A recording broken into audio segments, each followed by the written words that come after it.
ஷமீம் என்பவர் கூத்தானிலிருந்து கேட்குறார், ஓமானிலிருந்து கேட்குறாரு, கூத்தானில் இருக்கார சகோதரர். தொழும்போது சிலர் வாய் அசைக்காமலே மனசுக்குள் ஓதுகிறார்கள், இது சரியா?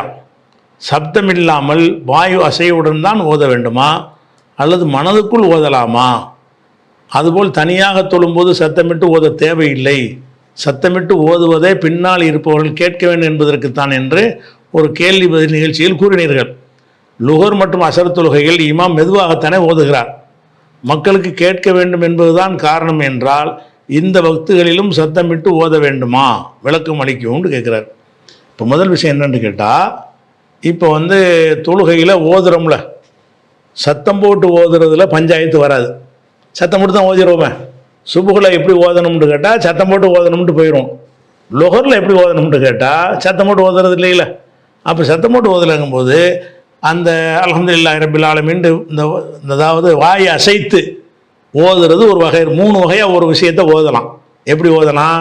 அல்ஹம்துலில்லாஹி ரப்பில் ஆலமீன், நான் ஓதுறது உங்களுக்கு விளங்குற மாதிரி, இது ஒரு ஓதுதல். இன்னொரு ஓதுதல் என்ன, நான் ஓதுறது எனக்கு மட்டும்தான் வழங்கும், உங்களுக்கெல்லாம் வழங்காது. ஆனால் எனக்கு என்ன செய்யும், நான் அல்ஹம்துலில்லாஹி ரப்பில் ஆலமீன் தான் ஓதுறேன்னு நினச்சி ஓதுறேன்ல, இது எனக்கு தான் வழங்குமே தவிர யாருக்கு வழங்காது? எனக்கு தான் விளங்கும்னு கூட சொல்ல இல்லாது, எனக்கு புரியும், நான் அதை ஓதுகிறேன் என்று எனக்கு தெரியும், இது ஒரு வகை. இன்னொரு வகை என்னென்னு கேட்டால், வாயை முடிக்கிற சும்மா அந்த மனசில் ஓட விடுறது, அல்ஹம்துலில்லாஹ் ஓதுறாராம், இப்படி செய்கிறது. இந்த 3 வகையாக ஒருவர் ஓத முடியும். இதில் நம்ம சத்தமிடாமல் ஓதுகிற ரக்காத்து இருக்குல்ல, இப்போ லுஹர் அசரு அல்லது ஈஷாவுடைய பிந்தின 2 ரக்காத்து, மகரிபுடைய 3வது ரக்காத்து, இதில் எல்லாம் நம்ம சத்தம் போட்டு ஓத மாட்டோம். அந்த மாதிரி ரக்காத்துகளை செஞ்சோம்னா அதில் சத்தம் போடுதல் இல்லைங்கிறது முடிவான ஒரு விஷயம்.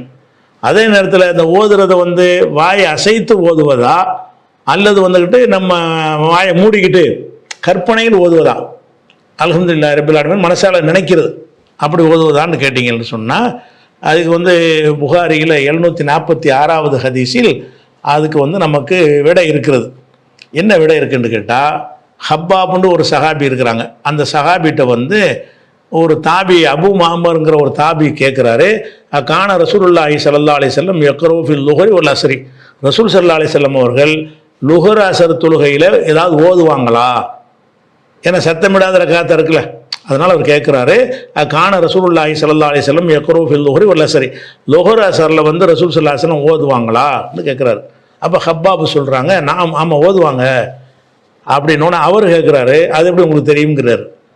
சத்தம் போட்டுவதுனா உங்களுக்கு தெரியும், அந்த லுஹர் அசரில் சத்தம் போடுறது இல்லை, அது எப்படி உங்களுக்கு தெரியும் அப்படின்னு சொன்னோன்னே, பிம குன்தும் தாரிஃபோன தாக்க, அதை எப்படி நீங்கள் அறிந்து கொண்டீர்கள், அவங்க ஓதுனாங்கன்னு உங்களுக்கு எப்படி தெரியும் அப்படின்னு கேட்டவன் ரசூல்லா சொல்கிறாங்க.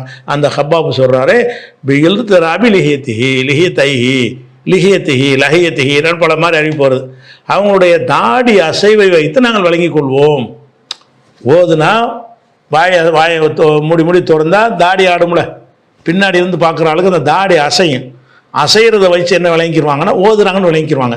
அப்போ ரசூல் ஸல்லல்லாஹு அலைஹி வஸல்லம் அவர்கள் மௌனமாக ஓதக்கூடிய ரக்காத்துகளில் வாய் அசைக்காமல் மனசால் கற்பனையில் ஓதவில்லை, வாய் அசைத்துப்பது பிறருக்கு தெரியும் அளவுக்கு என்ன செஞ்சுருக்கிறாங்க, ஓதிருக்கிறாங்க.